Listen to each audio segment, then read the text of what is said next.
Bismillahirrahmanirrahim. Assalamualaikum warahmatullahi wabarakatuh. Alhamdulillah wassalatu wassalamu ala Rasulillah wa ala alihi wa sahbihi wa mawalah wa la hawla wa la quwata illa billahi wa ba'du.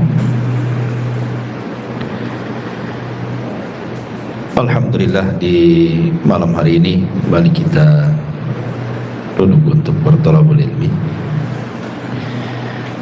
dan kita lanjutkan kajian kita masih membahas tafsir dari juz amma, dan kita masuk pada ayat dari surah At-Tariq, in kullu nafsin lama 'alaiha hafid. Baik, a'udzu billahi minasyaitonir rajim. Bismillahirrahmanirrahim. In kullu nafsin lama, bisa juga dibaca lamma. Ada dua qiraah di sini. In kullu nafsin lamma atau lama 'alaiha hafiz. Falyanzuril insanu mimma khuliq. Khuliqa mimma indafi yakhruju min bainis sulbi wat tara'ib. In kullu nafsin lama 'alaiha hafid. Setiap orang pasti ada penjaganya. Falyanzuril insanu mimma khuliq. Maka hendaklah manusia memperhatikan dari apa dia diciptakan. Khuliqa min ma'in dafiq. Dia diciptakan dari air mani yang terpancar. Yakhruju min bainis sulbi wat tara'ib.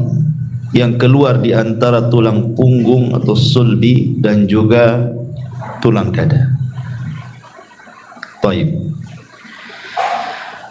Ma'asyiral muslimin yang dimuliakan Allah Subhanahu wa taala.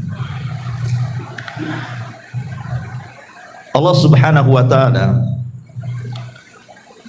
adalah zat yang maha rahim, penyayang. Salah satu bentuk kasih sayangnya adalah Allah menjaga kita.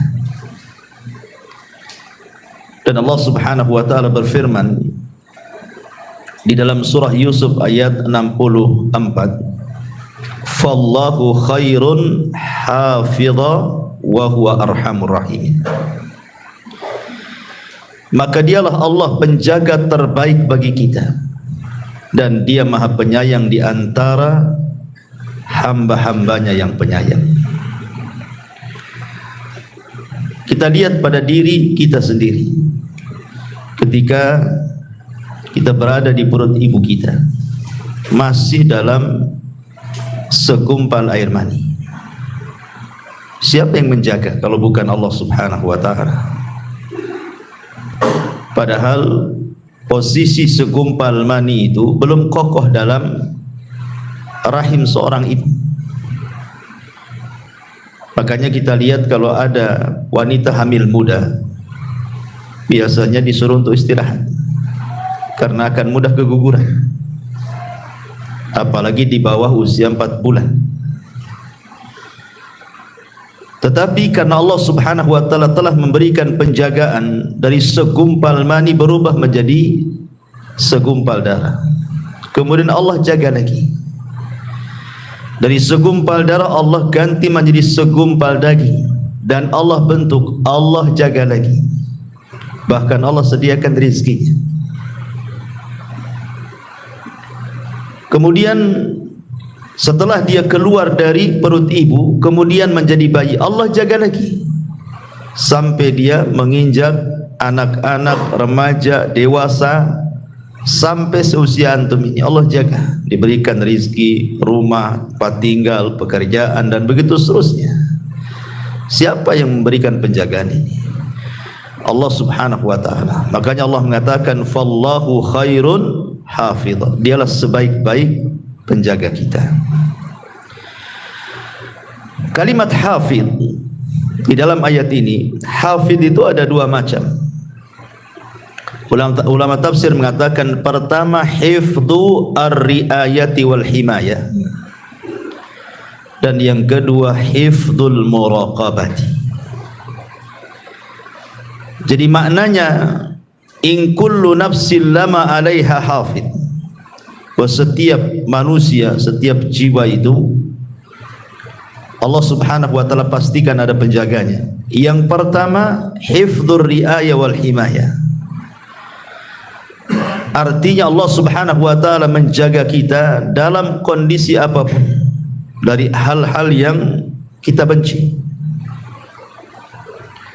Seperti umpamanya antum berjalan di jalan raya, harusnya antum ketabrak atau mungkin antum nabrak, tidak jadi ketabrak dan tidak jadi nabrak.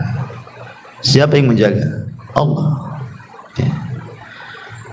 Atau antum kemudian harusnya berjalan di sebuah jalan samping parit, harusnya antum jatuh, ataupun antum jatuh betul-betul, tetapi terkadang tidak ada apa-apa, tidak ada luka, tidak ada apa-apa, Allah selamatkan. Siapa yang menjaga? Allah.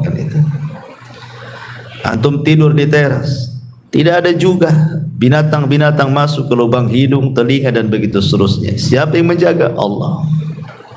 Itu namanya hifdzur riayah wal himayah. Allah memberikan penjagaan kepada kita.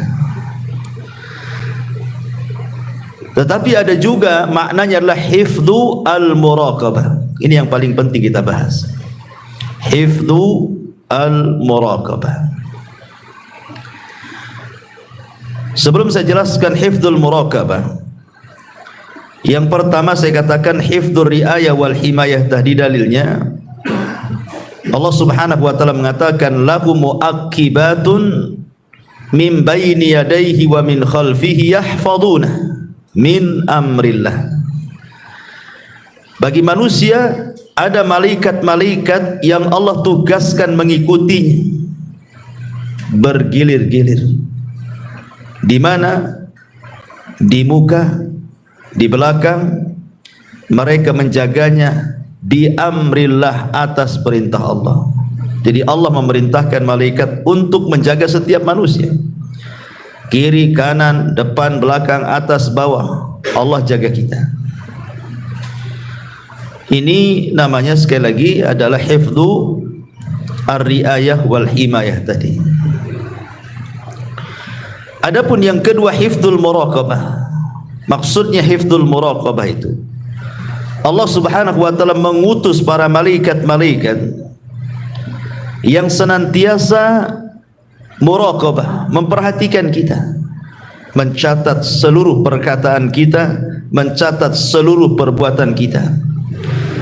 Dan ini adalah isyarat firman Allah Subhanahu wa taala, wa inna 'alaikum lahafidin kiraman katibin. Allah Subhanahu wa taala mengatakan di dalam surah Al-Infitar, wa inna 'alaikum lahafidin, padahal sesungguhnya bagi kamu ada malaikat-malaikat yang senantiasa mengawasimu, kiraman katibin, yang mulia di sisi Allah dan yang senantiasa mencatat amal perbuatanmu. Imam Ahmad ibn Hanbal rahimahullahu ta'ala, ikhwan, saat dia sakit parah, dia merasakan kesakitan sehingga mengeluarkan suara menunjukkan rasa sakit dia. Kayak kita mungkin bahasa kita itu aduh gitu ya, saking sakitnya merasakan sakit sehingga mengeluarkan al-anin dalam bahasa Arab. Dalam bahasa kitanya aduh gitu ya, saking sakitnya. Tapi dia tidak mengeluarkan kata-kata. Maksudnya kata-kata yang kita kenal, aduh sakit kali, enggak gitu. Cuman kalimat aduh saja. Jadi ada muridnya di samping Imam Ahmad itu menasihati Imam Ahmad dan mengatakan, ya Imam, innal anina kaulun wal kaulu yuktab. Wahai Imam, sesungguhnya suara erungan orang sakit itu dianggap kata-kata, dan setiap kata-kata pasti dicatat. Dan Allah mengatakan, wa ma yalfidu min qaulin illa ladaihi raqibun atid. Dan tidaklah ucapan manusia kecuali dicatat oleh raqib dan atid. Langsung terdiam Imam Ahmad. Subhanallah. Ya. Padahal dia merasakan sakit luar biasa. Kalau kita bukan ngereng saja, muring-muring. Gitu ya. Imam Ahmad tidak muring-muring, artinya enggak mengeluarkan kata-kata gitu ya. Hanya adu saja. Ketika diingatkan muridnya bahwa kalimat adu adalah kalimat dan kalimat akan dicatat, langsung terdiam dia. Takut dicatat itu bagian daripada sebuah keburukan. Makanya ma'asyiral muslimin yang dimuliakan Allah Subhanahu wa taala, seseorang itu penting untuk menjaga kata-kata. Karena kalau kita melihat di masyarakat ikhwan, ada kata-kata itu sadar ataupun tidak, entah karena kejahilan atau memang tidak tahu hukumnya, terkadang dia mengucapkan kalimat tanpa sadar bahwa kalimat itu sebenarnya perbuatan dosa. Saya akan contohkan beberapa kalimat-kalimat yang suka dibicarakan di masyarakat. Seperti umpamanya kalimat-kalimat terkejut. Saya sering mendengar itu kalimat astaga. Pernah tuh dengar? Ada lagi ditambah astaga naga. Ada naganya pun ada. Itu. Coba. Orang terkejut bilang astaga. Mungkin astagfirullah itu maksudnya gimana itu? Saya sering dengar itu kalimat seperti itu. Ya. Apa maksudnya? Siapa astaga ini? Disebut-sebut pula astaga. Kalau astagfirullah mungkin kan itu ya. Tapi ada juga yang kemudian maksudnya baik, tapi salah meletakkan makna. Contoh umpamanya kalimat subhanallah dengan masya Allah, ya kan? Subhanallah itu berarti maha suci Allah. Seharusnya diucapkan ketika melihat atau mendengar sebuah keburukan atau hal-hal yang tidak baik. Jadi kalau antum mendengar, melihat hal-hal yang buruk atau tidak baik, ucapkan subhanallah. Ya. Tapi kalau seandainya antum melihat sesuatu yang baik ataupun mendengar sesuatu yang indah, sesuatu yang enak didengar, maka kita akan masya Allah. Jangan pula ditukar kan itu. Masyarakat tukar-tukar ya. Kalau lihat yang baik subhanallah katanya. Bukan subhanallah, masya Allah. Mana dalilnya? Satu ketika Nabi SAW mendekati Abu Hurairah radhiyallahu an. Abu Hurairah ini lagi junub, ya. Dan dia tidak mau ke majelis Nabi, malah menjauh, pergi gitu. Jadi oleh Nabi SAW dipanggil, ada apa engkau wahai menjauh wahai Abu Hurairah? Kenapa engkau menjauh dariku? Kata Abu Hurairah. Kata Nabi SAW, kata Abu Hurairah, saya sedang junub wahai Rasul. Saya sedang junub wahai Rasul. Apa kata Rasul? Subhanallah, innal mu'min la yanjus. Wahai Abu Hurairah, subhanallah, maha suci Allah, seorang mukmin itu tidak najis. Kan Rasul melihat sesuatu yang tidak suka, Abu Hurairah pergi kan. Rasul mengatakan subhanallah, ya kan? Artinya sesuatu yang kita tidak suka melihatnya atau mendengar sesuatu yang tidak suka, ucapkan subhanallah.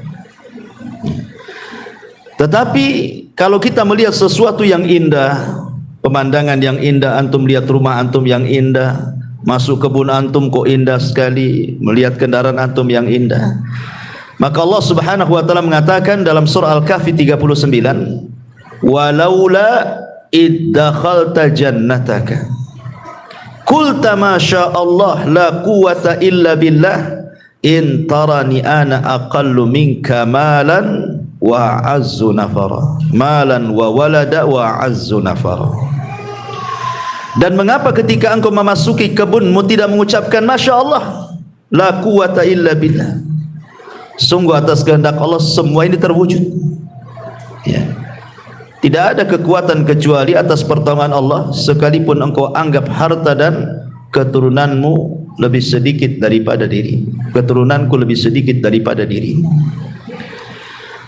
Ini kan juga salah letak juga kan itu. Tapi oke lah, mungkin karena tidak paham.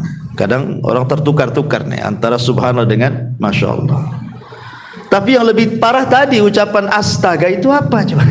Apa artinya astaga itu? Siapa yang tahu? Itu bahasa apa astaga itu? Apalagi ada naganya lagi. Ya, astaga naga. Tak tahu lah ada naganya. Udah naga-naga itu dah agama-agama gak jelas. Ya, mungkin nyembah naga. Tapi yang jelas bahwa kalimat-kalimat ini kan tidak boleh. Kalau memang kita terkejut, lihat terkejutnya. Kalau terkejutnya melihat sesuatu yang tidak suka, ucapkan subhanallah.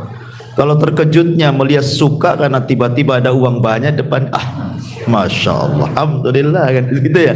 Itu harusnya kalau terkejut-kejut, bukan astaga, kan masalah. Ya. Atau umpamanya contoh yang lain, ya. Umpamanya kita melihat seseorang yang Allah berikan nikmat, entah pekerjaannya bagus, kemudian juga diberikan harta yang banyak, rumahnya bagus, kendaraannya bagus, kaya, ya, atau mungkin dapat jabatan, ya. Terkadang ada orang itu yang mungkin hasad sehingga terkeluar kalimat, orang kayak gitu kok bisa kaya itu. Orang kayak gitu kok bisa kaya itu. Dari mana dia itu? Hanya punya tuyul lah. Jadi kalimat orang kayak gitu kok bisa kaya, ya, nggak pantas dan begitu seterusnya. Ini tidak bisa. Kalimat seperti itu tak boleh. Kenapa? Karena dalam hadis Abdullah bin Mas'ud radhiyallahu an, Nabi SAW mengatakan, innallaha qasama akhlaqakum kama qasama arzaqakum.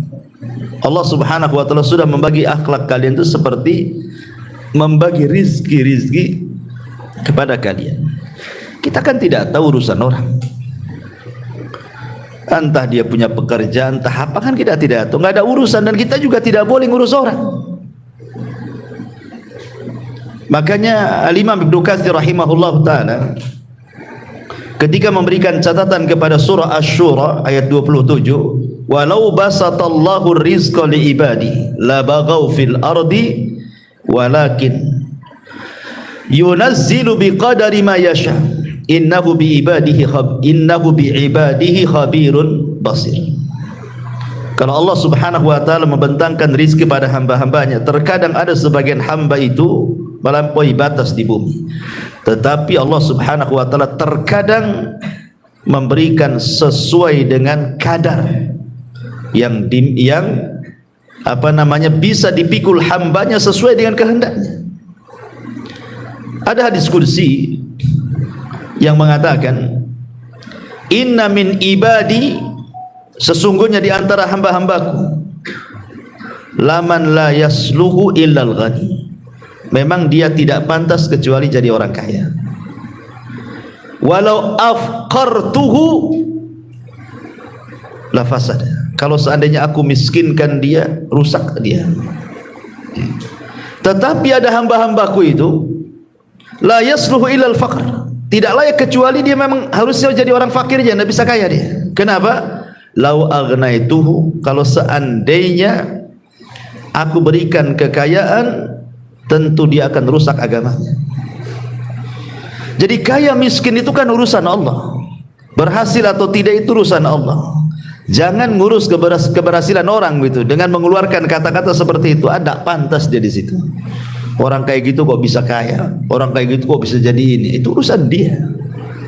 Tidak perlu ngurus orang, ya.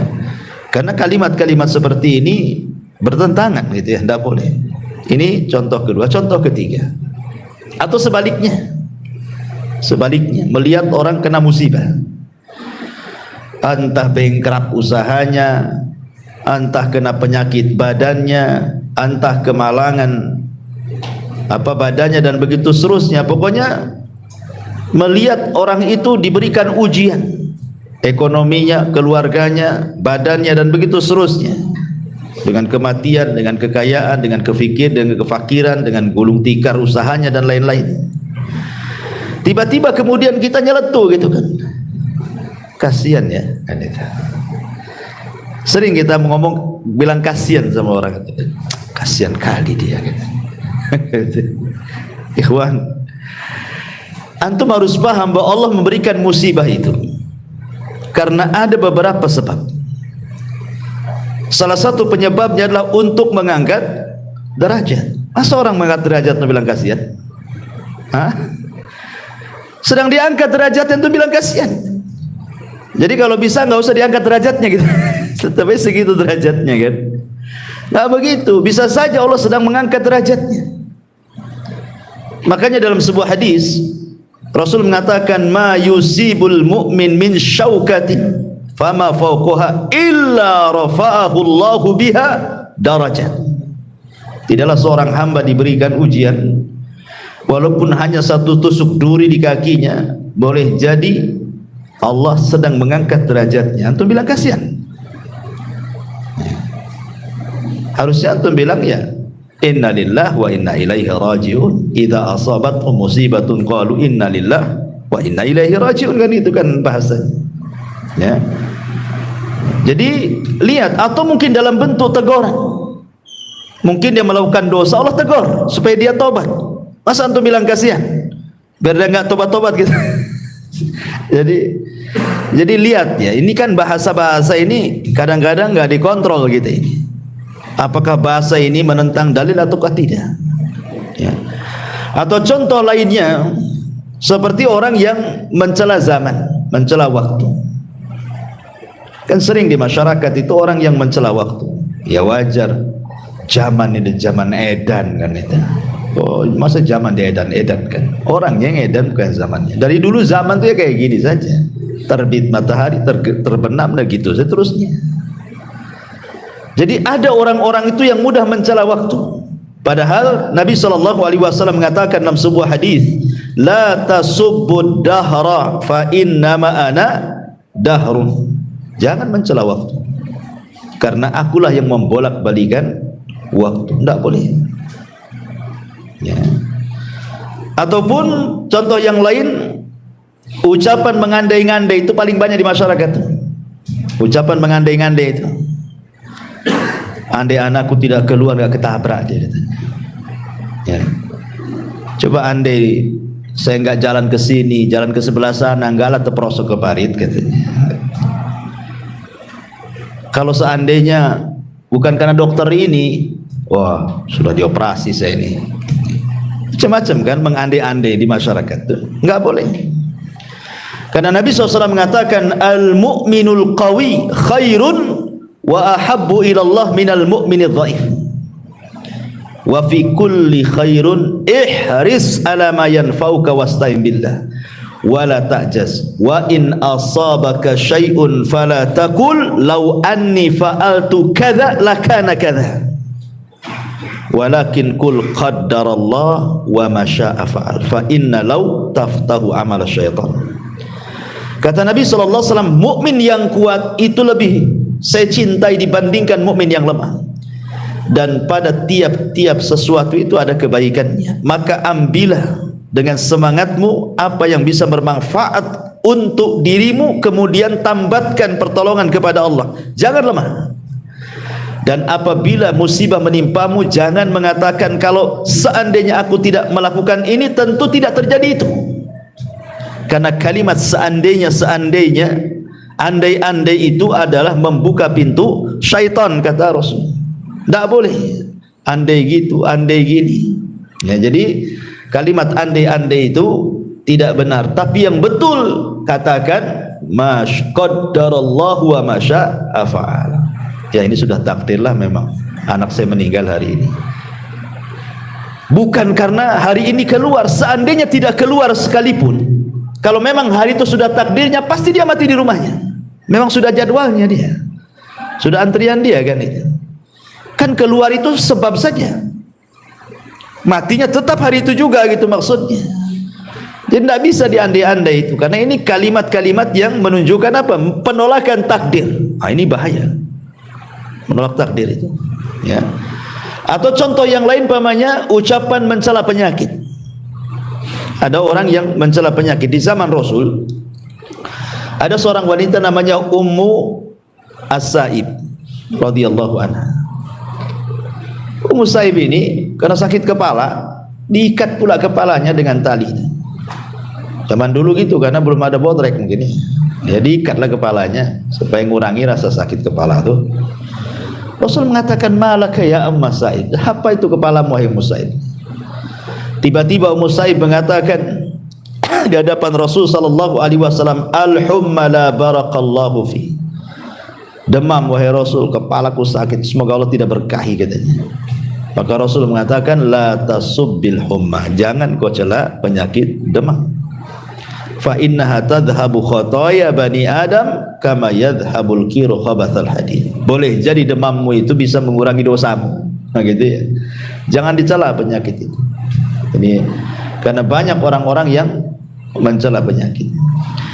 Kemudian juga merubah-rubah nama-nama Allah yang sudah jelas-jelas itu ismul nama-nama yang agung di masyarakat paling banyak. Abdurrahman dibilang Maman, Abdullah dibilang Dullah kan itu. Apalagi itu Mas? Masa coba? Enggak boleh. Nama Allah itu jangan dimain-mainkan. Kalau Abdurrahman ya Abdurrahman. Ngomong seperti itu. Ya Abdullah, Maman. Maman pula Abdurrahman jadi Maman, coba kan. Ada nama Allah namanya Maman? Enggak ada. Masa Abdullah jadi Dullah? Pada dul. Jadi nggak boleh kita ini, itu tidak ikhtiram, su'ul adab namanya kawan. Su'ul adab kepada Allah Subhanahu wa taala. Maka dalam kitab tauhid karya Syekh Muhammad bin Abdul Wahab ada bab namanya bab ihtiram bi asmaillah, menghargai nama-nama Allah Subhanahu wa taala. Jangan itu. Di zaman Rasul itu ada orang namanya Abu Syuraih. Kerjaannya tukang mengislah orang. Tukang di kabilahnya itu, pokoknya kalau ada orang berselisih datang didamaikan. Ya, namanya Hani ibn Kindi. Tetapi karena dia pandai mendamaikan orang, akhirnya orang-orang menyebutnya Abul Hakam. Hakam itu artinya yang pandai memutuskan perkara. Padahal namanya Hani. Jadi orang menggelari dia sebagai Abul Hakam, bapak pemutus perkara. Jadi dia datang kepada Nabi SAW dan mengatakan, ya Rasulullah, sungguhnya kaumku kalau berselisih mereka datang kepadaku, dan aku berhasil dengan hukum yang aku terapkan, mereka berdamai, kebanyakan damai. Kata Rasulullah, ma ahsana hada, alangkah indahnya perbuatan kamu. Tetapi orang ini mengatakan, kaumku menyebutnya Abul Hakam. Nah, Rasul mulai gak enak tuh. Kata Rasul, kamu punya anak berapa? 3. Siapa nama anakmu? Pertama Syuraih, yang kedua Muslim, yang ketiga Abdullah. Maka Rasul mengatakan, anta Abu Syuraih, kamu Abu Syuraih, bukan Abul Hakam. Kan itu diganti sama Nabi. Ya. Kenapa demikian? Karena hakam itu milik Allah. Innallaha hakamun wa ilaihil hukmu. Allah itu hakam, semua hukum kembali kepada Allah. Jadi itu saja disalahkan, apalagi mempermainkan nama tuh. Abdurrahman jadi Maman, ya, bahaya lagi. Bilang ya Abdurrahman, ya Abdullah, kan gitu. Ini kan kalimat-kalimat di masyarakat kan enteng saja ngomong kayak gitu. Anda sedang tidak beradab dengan Allah tuh. Hati-hati, dicatat setiap ucapan kita itu. Ya. Atau ada sebagian, ya mungkin praktisi-praktisi kesehatan, dokter-dokter yang lainnya, ya kadang-kadang lagi ngobati pasien gitu kan. Ya mudah-mudahan kami upayakan, sisanya kita kembalikan kepada Allah. Masa Allah dikasih sisa pula. Sisanya kepada Allah kan. Ya kami upayakan lah, mudah-mudahan sembuh. Ya sisanya kepada Allah katanya. Saya dengar kalimat kayak gini. Ya. Masa Allah dikasih sisa? Nggak bisa. Karena Allah Subhanahu wa taala mengatakan dalam Al-Qur'an, "Qul innal amra kullahu lillah." Semua urusan itu milik Allah, dari awal sampai akhir. Bukan urusan kita. Kalau mungkin bahasanya, ya kami usahakan. tapi semua ini tergantung Allah. Itu mungkin agak benar bahasanya. Tapi kalau disisain itu, itu nggak benar tuh kalimat sisa. Sisanya saya kembalikan kepada Allah. Saya seolah-olah apa? Dia yang banyak, Allah yang sisa kan itu ya. Ini kan su'ul adab juga ya. Nggak boleh ngomong begitu. Dicatat tuh malaikat raqib atid. Ya. Atau umpamanya kalimat yang lain juga seperti di zaman Rasul ada orang yang datang kepada Rasul, Masya Allah wa sya'a wa syi'ta. Masya Allah wa syi'ta. Atas kehendak Allah dan kamu. Kata Rasul, jangan. Kalimat itu tidak benar. Katakan Masya Allah wahdah. Katakan atas kehendak Allah saja. Jangan bawa-bawa aku katanya. Dan ini kalimat yang paling afdal. Sekalipun harus bawa orang, jangan pakai dan, jangan pakai waw, tetapi kalimat summa kemudian. Kalau bukan karena Allah kemudian, itu nggak apa-apa. Yang lebih parahnya, Allah sudah tidak dibawa-bawa, orang lain, makhluk Allah pula yang dibawa. Ya, itu semua berkat kamu katanya. Lah, berkat kamu pula katanya. Allahnya mana? Ya, harusnya ini semua berkat Allah kemudian kamu kan itu. Ya, ini semua karena kamu juga. Nggak boleh kalimat seperti itu. Itu syirik asghar. Walaupun hatinya yakin Allah semua berkehendak. Tapi dalam Islam itu ucapan orang dijaga. Ya, wa in kullu nafsin lama 'alaiha hafid. Ada penjaganya, ada yang catat loh. Jangan sembarang ngomong itu. Makanya ada hadis Nabi SAW mengatakan, wa innal 'abda la yatakallamu bil kalimati la yulkilaha balan min sakhatillah yahwi sahibuha fi nari jahannam ab'ad ma bainal masyriqi wal maghrib. Ada seorang hamba itu ikhwan, kata Nabi, mengucapkan satu kalimat tanpa sadar diucapkan. Tanpa sadar. Seperti orang yang latah itu kan tanpa sadar tuh.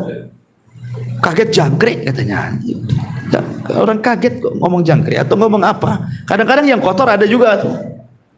Saya pernah mendengar tuh orang kaget yang diucapkan itu naudzubillah kemaluan orang. Diucapkan pula itu lagi. Setiap dia kaget itu pula yang diucapkan. Lihat kata Nabi, terkadang ada seorang hamba mengucapkan satu kalimat tanpa sadar. Nah, itulah orang kaget itu nggak sadar tuh. Toto ngomong saja kan. Rupanya kalimat itu membuat Allah murka. Apa yang terjadi? Cukup dengan satu kalimat itu Allah masukkan ke dalam jahanam yang jauhnya lebih jauh dibandingkan jarak barat dan timur. Ngeri kan? Makanya hati-hati dalam mengucapkan kalimat ini.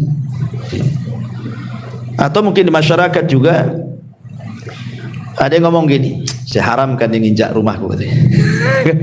Mungkin berselisih. Awas saja, saya haramkan, tidak boleh injak lagi di rumah saya katanya.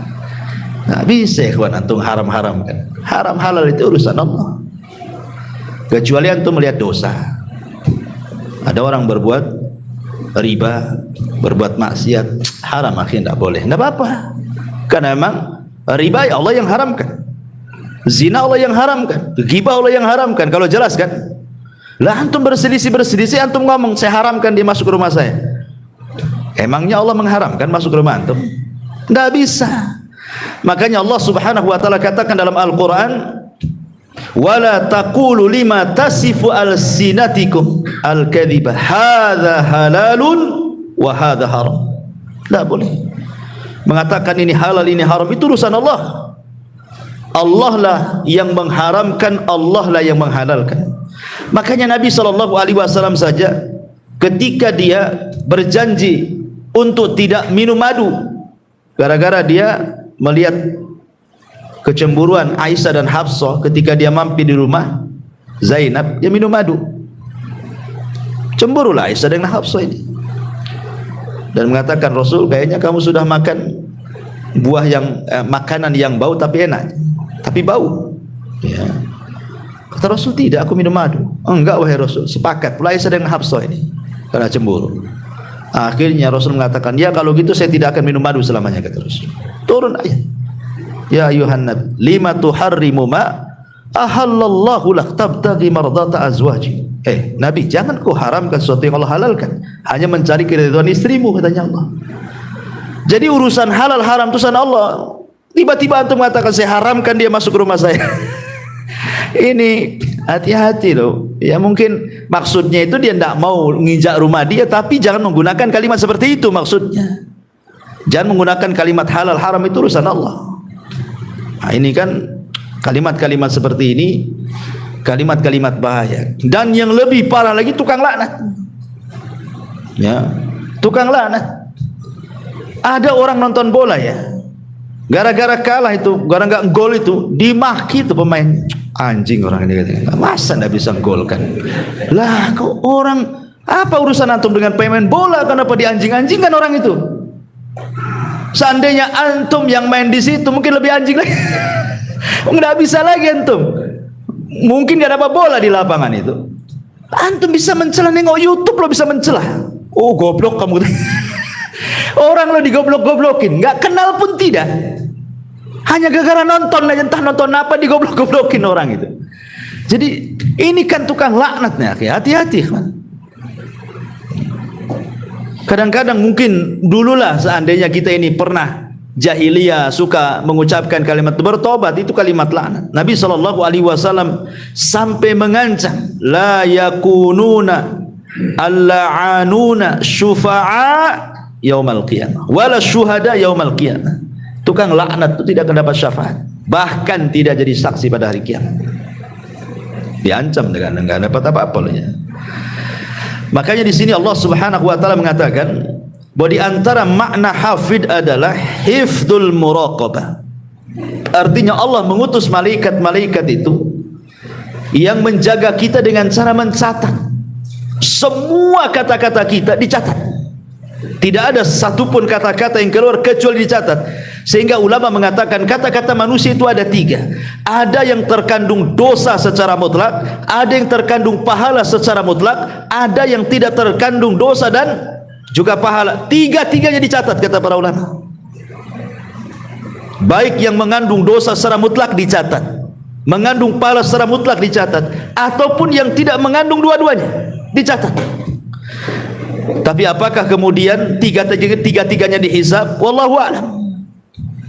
Ada yang mengatakan yang dihisab adalah yang kata-katanya mengandung pahala secara mutlak dan yang mengandung dosa secara mutlak. Yang tidak mengandung pahala dosa tidak dihisab. Ada yang mengatakan tiga-tiga dihisab. Naudzubillah. Jadi makanya dari sini penting seseorang itu untuk menjaga lisan. Makanya ulama mengatakan salah satu obat supaya kita bisa menjaga lisan itu, maksudnya untuk mengeluarkan kata-kata yang jelek, akhirnya dicatat keburukan. Karena kata-kata itu apalagi dalam bentuk tulisan, ikhwan, dan tulisan itu sudah menyebar, sulit untuk ditarik, sulit ya. Kata-kata baik lisan ataupun tulisan kalau sudah menyebar, macam mana antum menariknya coba? Antum gibai orang di depan orang, orang ini akhirnya ngikuti, menukilkan perkataan antum kepada orang, akhirnya orang itu menukilkan perkataan dia dari kita, terus kemana-mana kan. Siapa yang bisa menarik kata-kata itu cuma? Atau tulisan, copy paste share, copy paste share, sama share. Gimana cara narinya? Walaupun di akun antum sudah antum hapus, tak bisa. Makanya pada hari kiamat dalam surah Yasin Allah mengatakan, yauma nakhtimu ala afwahihim wa tukallimuna aydihim wa tashhadu arjuluhum. Di hari di mana lisan terkunci, tangan pula bicara, kaki pula jadi saksi ya. Maka yang pertama kata para ulama, biasakan al-haya'u minallah wa min ibadillah. Tanamkan sifat malu dari Allah dan dari hamba-hambanya. Malu. Karena perkataan yang turun temurun dari para nabi itu, apa kata Rasulullah? Illam tastahi fasna ma syi'ta. Kalau engkau tidak punya rasa malu, lakukan, ucapkan sesuka kamu. Maka tanamkan rasa malu. Yang kedua, al khaufu minallah. Tanamkan rasa takut bahwa semua akan dibalas, semua ada catatannya, semua ada hisabnya, semua ada balasannya. Semua. Seorang bertasbih subhanallah, subhanallah, alhamdulillah, alhamdulillah, la ilaha illallah. Lihat tujuannya, karena ini dicatat. Kalau tujuan antum beribadah, berzikir kepada Allah Subhanahu wa taala, dapat pahala. Tapi kalau umpamanya tujuannya hanya takabur, ijab, menyombongkan diri saja, semua pun akan dicatat. Walaupun sama-sama ucapannya loh, sama-sama tasbih, tahmid, takbir, itu kan ucapan bagus sebenarnya, itu kan zikir gitu ya. Tapi itu saja dilihat siapa pengucapnya coba. Abdullah bin Mas'ud radhiyallahu an suatu ketika diajak oleh Abu Musa al-Asy'ari masuk ke sebuah masjid. Di masjid itu banyak halaqah memutar. Kemudian bawa batu. Tasbih sekian kali dihitung pakai batu 100 kali. Takbir 100 kali. Ini 100 kali. Nanti dipindah lagi batunya ke sebelahnya. Begitu terus. Kata Abdullah bin Mas'ud ini, kalian ini apa? Lihat loh Nabi, pakaiannya aja masih bagus, belum robek. Bencana nggak ada yang pecah. Kenapa kalian melakukan yang tidak diajarkan Nabi? Apakah kalian lebih berpetunjuk daripada agama Nabi? Ataukah sengaja kalian membuka pintu kesesatan? Syahidnya kata Abdullah bin Mas'ud, uddu sayyiatikum wa ana dhaminun alla yadhi'a min hasanatikum. Hitung kesalahan kalian dan saya jamin kebaikan kalian tidak akan hilang. Kenapa disuruh menghitung kesalahan coba? Tidak menghitung kebaikan. Kenapa kalimatnya hitung kebaikan kalian? Ya, kenapa hitung kesalahan kalian? Saya jamin kebaikan kalian tidak akan hilang. Hitung kesalahan kalian. Karena kesalahan itu biasanya mudah diingat. Dan kebaikan itu kadang-kadang kita tidak tahu karena pahala kebaikan itu kan dilipat gandakan. Kita susah menghitungnya. Tetapi dosa itu satu dosa satu maksiat satu dosa kan gitu. Kalau pahala ini kadang-kadang satu pahala satu amalan soleh berlipat gandakan pahalanya. Seperti sabar. Tidak jelas berapa nominal pahala orang sabar itu. Gimana cara ngitungnya? Ya. Tapi kalau perbuatan maksiat kan jelas tuh, satu maksiat satu dosa kan itu ya, dan begitu seterusnya, kecuali syirik menggugurkan semua amalan dia kan itu. Tapi lihat bagaimana di sini, mereka kan zahirnya bagus kan, tasbih, tahlil, takbir, baca sekian kan, sampai-sampai mereka juga mengatakan, ya Aba Abdurrahman, ma nuridu ilal khair. Wahai Aba Abdurrahman, kunyanya Abdullah bin Mas'ud, kami tidak menghendaki kecuali kebaikan loh di sini. Apa kata Ibnu Mas'ud? Kam min muridil khairi lan yusibah. Berapa banyak orang-orang yang menghendaki kebaikan enggak dapat pahala katanya. Tidak semua sesuatu yang dianggap baik itu benar. Nah, jadi harus baik dan benar. Baik, ikhlas, benar, mencontoh Nabi, itu maksudnya begitu. Ya. Jadi tasbih itu enggak usah dihitung-hitung. Tasbih aja lah kan itu ya. Kecuali memang ada syariatnya, seperti setelah sholat kan ada hitungannya tuh, sekian kali tasbih 33, takbir 33, tahmid 33, genapkan dengan la ilaha illallah wahdahu la syarikalah kan. Atau umpamanya siapa yang membaca subhanallah bihamdi 100 kali dalam sehari semalam, maka akan dihapuskan dosanya walaupun seperti buih di lautan. Adalah perkara-perkara yang memang di sana disunahkan untuk dihitung kan gitu. Tapi kalau zikir mutlak, sudah antum zikir aja lah, enggak usah dihitung-hitung. Sebab kalau menghitung-hitung ibadah itu biasanya cenderung i'jab li nafsi, cenderung ingin membanggakan dirinya. Saya sudah sholat sekian kali, saya sudah puasa sekian kali, sudah haji, sudah sedekah sekian. Kalau orang menghitung itu cenderung seperti itu. Tapi kalau orang tidak menghitung, ya sudahlah, tidak tahu berapa lah saya tasbih itu berapa kali, nggak tahu saya mau bangga dengan apa kan itu. Karena Allah itu hanya melihat hati bukan bilangan. Allah itu hanya melihat hati bukan bilangan. Ya. Tetapi syahidnya di sini, walaupun ucapannya sama, tasbih, tahlil, takbir, dicatat juga kan, tapi tidak satu catatan. Lihat kepada niat kan. Kalau niatnya hanya untuk i'jab saja, membanggakan diri, lain catatannya. Kalau memang untuk ibadah betul-betul ikhlas mencontoh Nabi, lain pula catatannya. Kenapa? Karena Allah mengatakan, wa man ya'mal mithqala dzarratin khairan yara wa man ya'mal mithqala dzarratin syarran yara. Lihat di situ, ada yang baik, ada yang jelek. Walaupun itu zahirnya nampak zikir, apalagi bukan daripada itu. Seperti yang contohkan tadi, ucapan-ucapan di masyarakat itu. Ya. Maka dari sini ma'asyiral muslimin yang dimuliakan Allah Azza wa Jalla, biasakan takut. Ya, yang kedua, langkah kedua al-khaufu minallah. Sehingga dengan rasa takut mendorong tidak sembarang mengucapkan sesuatu. Yang ketiga, sibukkan dengan perkara-perkara yang manfaat untuk akhirat. Supaya kita tidak mudah ngomong macam-macam. Sibukkan dengan perkara lain. Umpamanya ini satu ruangan nih, maaf ibu-ibu ya, kawan lagi gibah nih, kita mau keluar pula dari situ, malas gitu ya, segan, gak enak, ya sudah sibukkan aja zikir bu, biar orang itu gibah, ibu zikir lah. Nah, kemudian yang keempat, isti'mal uslub al-kina. yati badal tasrih bi alfadil badi'ati allati takhulu bil haya. Atau kalau seandainya kita bisa membuat bahasa-bahasa kinayah, bahasa-bahasa yang lebih halus lagi gitu loh bahasa. Kita itu ingin marah, bisa saja kita mengatakan umpamanya dengan kalimat-kalimat yang kasar, tetapi kan dalam uslub bahasa kita di daerah-daerah masing-masing itu kan ada bahasa-bahasa yang kasar sekali, ada yang di bawahnya kasar, ada yang sedang, ada yang halus sekali, dan begitu kan setiap daerah kan ada tuh. Mestilah semua ada. Saya orang Sunda saja ada. Ya, satu kalimat itu ada yang kalau diucapkan kasar. Ya. Ada halus padahal itu juga yang diucapkannya kan. Kan kita bisa milih kata gitu maksudnya. Bukan saklek gitu ya. Kemudian juga kata para ulama mujalasatul akhyar wa musahabatus salihin. Berkawan dengan orang-orang baik yang omongannya baik, insyaallah akan sama dengan omongan dia itu.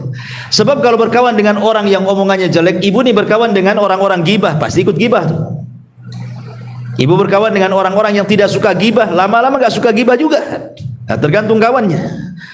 Dan yang keempat mungkin belajar diam lah kan itu. Daripada ngomong berdosa bagus diam.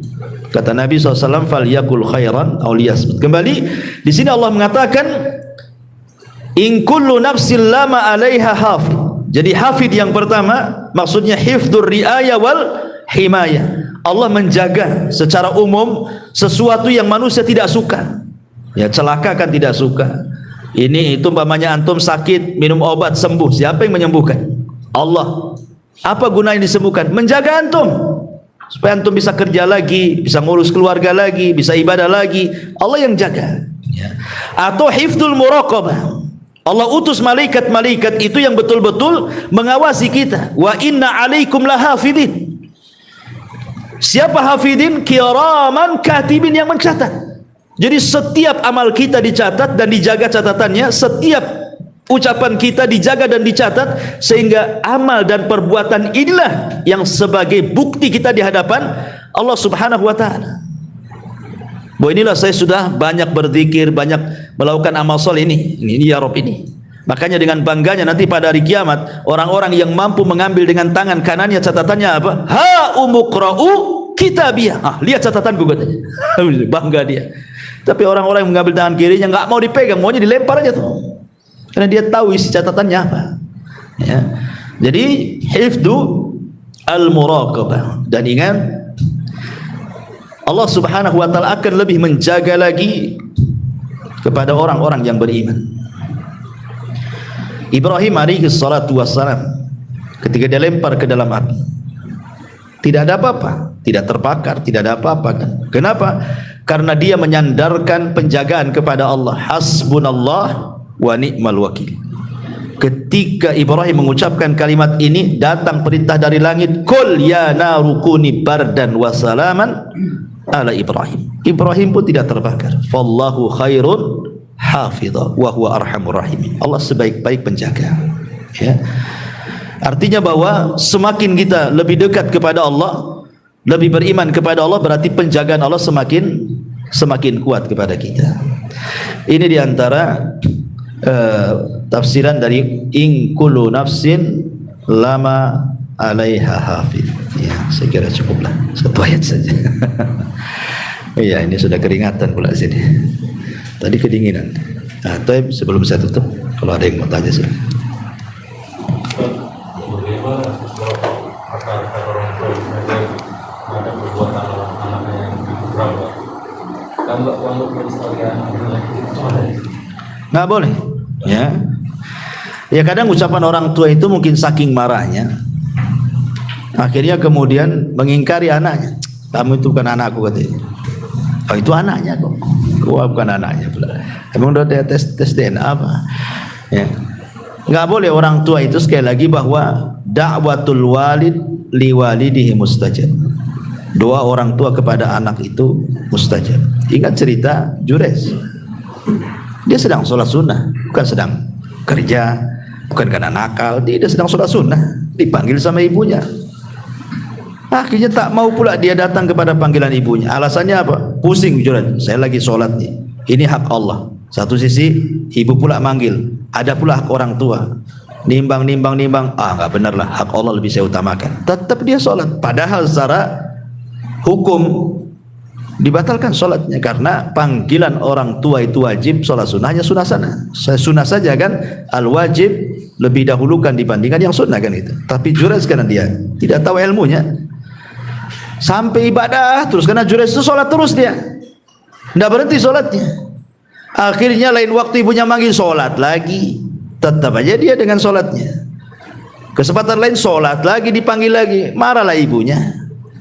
Akhirnya ibunya berdoa, ya Allah jangan kau wafatkan anakku si Jurayj sampai kau pertemukan dengan pelacur, katanya. Terlontar kalimat seperti itu. Ikhwan, ya, zalim kepada orang saja, menyakiti orang, kalau dia sampai berdoa kepada Allah mustajab, ikhwan. Apalagi sama orang tua. Sampai seorang saya bercerita, ada seorang dokter. Dokter ini paling hebat di mustasfa, di rumah sakit itu udah paling hebat. Sudah mengeluarkan karya-karya. Pokoknya ilmunya paling hebat lah di rumah sakit, di antara rekan-rekannya itu. Sehingga dia sombong.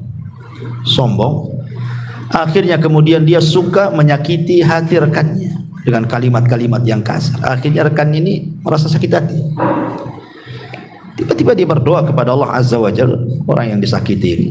Tengah malam, sepertiga malam dia menengadahkan tangan ke, ya Allah, sebagaimana kau berikan dokter itu kecerdasan karena kedua matanya. Kan, orang cerdas karena banyak baca kan itu. Sebagaimana kau berikan kecerdasan kepada dokter itu dengan kedua matanya, ya Allah butakan matanya. Akhirnya Allah mustajab doanya. Beberapa waktu kemudian entah kenapa matanya sakit, kemudian diobati sampai dioperasi nggak tertolong, buta lah mata dokter itu, buta. Ini doa mustajab kan, orang yang zalim. Akhirnya pulang buta. Awalnya istrinya yang mau merawat dia, namanya suaminya, sehari, 2 hari, setahun, 2 tahun, 3 tahun, 4 tahun. Lama-lama bosan juga istrinya. Apalagi uangnya habis karena untuk perawatan suaminya. Buta, orang buta nggak bisa kemana-mana. Ya. Akhirnya kemudian istrinya mulai datang setan ngasih was-was, disuruh dibuang ke panti jompo. Sudah tua, dibuang ke panti jompo suami yang buta. Akhirnya udah lama-lama di panti jompo, minta cerai, habis dunianya. Jadi suatu ketika dia sedang berjalan, ketemulah rekan sesama dokter. Zaman dulu dia masih di atas angin itu. Kemudian rekan dokternya mengatakan, wahai dok, kira-kira kalau seandainya Allah berikan sesuatu kepadamu, apa yang kau hayalkan? Kata dokter, demi Allah, seandainya aku tidak diberikan kecerdasan, tidak diberikan ke karya, jadi orang awam saja tidak apa-apa, tapi Allah berikan pandangan mata kepada aku. Hanya minta itu saja. Gak apa-apa aku bodoh kayak orang-orang awam, tidak perlu jadi dokter, jarang, gak apa-apa. Yang penting aku bisa melihat, katanya. Ya kan? Nah, apalagi ini Jurayj ini kan cerita orang tua ini. Orang tua disakiti, kawan. Ya betul-betul didatangkan pelacur akhirnya kan menggoda Jurayj. Sampai akhirnya pelacurnya berzina dengan penggembala, hamil, melahirkan, dituduh pula si Jurayj yang menghamili. Digempur tempat ibadahnya, hampir dibunuh si Jurayj. Kalau bukan kalau Allah menjaga Jurayj ini. Sebelum dibunuh dia mengatakan, kembalikan tuh si bayi-bayi yang kau tuduhkan tuh anakku, katanya. Cubit. Dicubit akhirnya, man abuk, siapa bapakmu? Tiba-tiba ngomong pula bayi ini, bapak saya penggembala kambing. Coba kalau bayi-bayi hasil zina bisa bicara, ya kawan, hati-hati antum. Man abuk, katanya. Semua kena. Masyaallah muslimin yang dimuliakan Allah Azza wa Jalla. Jadi sebaiknya kalau kita sebagai orang tua, memang terkadang ada orang tua itu saking marah sekali kan gitu. Ya ini juga nasihat kepada saya, antum tuh siapapun gitu. Ya harus berusaha lah. Kadang-kadang kita juga, saya juga kadang-kadang kalau terlampau ini kadang nyesal juga kan itu. Ada loh, terpaksa ngomong, nyesal juga setelahnya. Memang harus dibiasakan. Dibiasakan. Artinya kalau kita semarah apapun itu, kalau bisa orang tua itu tafaul saja. Tafaul itu maksudnya ucapkan kalimat baik, mudah-mudahan bisa membalik 180 derajat anak kita. Tafaul. Anak tuh nakalnya luar biasa. Secara logika susah dia sadar. Apalagi anak tanggung-tanggung tuh biasanya tuh nakal-nakal tuh. Anak SMP itu tanggung-tanggung tuh yang kurang ajar biasa. Gitu ya. Tafaul saja, mudah-mudahan dengan tafaul itu Allah robah 180 derajat. Yang kita anggap mustahil anak itu bisa berubah, tapi Allah bisa memungkinkan. Betapa banyak kok anak-anak nakal berubah, akhirnya dia pula anak yang berbuat baik sama orang tuanya. Al-tafaul itu maksudnya kalau dia nakal, ucapkan kalimat doa. Seperti yang dilakukan ibunya Sudes, ya. Ketika Imam Sudes dulu mau nakal, disebutkan dalam biografinya. Daripada kau nakal Sudes, kau masuk ke haram, kau jadi imam di sana. Kau jadi imam. Ya. Jadi kalau antum nakal, coba lu saja, gantikan Abu Mero di sana. Ya, masyaallah muslimin yang dimuliakan Allah Azza wa Jalla. Jadi sebaiknya jangan, apalagi sampai kemudian lebih daripada itu, mati aja nak katanya. Kalau kau tahu kayak gini katanya, waktu bayi udah kecekik kamu itu katanya, biar mati gitu. Nah, jadi kadang-kadang ada orang tua seperti itu. Ya itu kan kembali kepada kita sebenarnya. Kenakalan anak itu kan kembali kepada orang tua. Makanya kata Al-Imam Ibnul Qayyim rahimahullah ta'ala, dia mengatakan bahwa ifsadul abna, rusaknya anak-anak itu kebanyakan apa? Karena orang tua yang merusaknya, bukan pesantren, bukan sekolah, bukan guru ngaji, bukan. Kebanyakan yang merusak anak-anak itu orang tua, kata Imam Ibnul Qayyim. Sebab kalau orang tua dari awal dia mencari jodoh, cari yang soleha atau cari yang soleh kan gitu ya, kemudian punya anak, tentu otomatis kalau dua orang tuanya soleh-soleha kan pasti akan dididik dari kecil. Ya, sudah cari jodohnya aja salah, ketika punya anak pula nggak dididik dan begitu seterusnya, ya wajar lah. Ketika sama-sama sudah tobat, ibunya tobat, bapaknya hijrah, anaknya pengen hijrah, tergesa-gesa ke ibunya. Kadang-kadang disitulah diuji orang tua. Dulu ketika masih awam tak ada gini gitu, karena hidupnya umum seperti masyarakat, yang ndak sholat, yang ndak puasa, yang ndak apa, kuliner sana sini gitu, senang-senang. Sekali ngaji hijrah dua-duanya pengenlah nari anak-anaknya juga. Iya, orang tua sudah dewasa, senang dia mikir, istri diajak mau saja kan gitu. Sekali anak yang belum siap diajak, murka dia. Yang biasa main sana sini dilarang, jangan main, pulang. Ribut ya kan sama orang tuanya. Ya. Sampai itu macam-macam itu kasus di Jabal Uhud, anak-anak itu.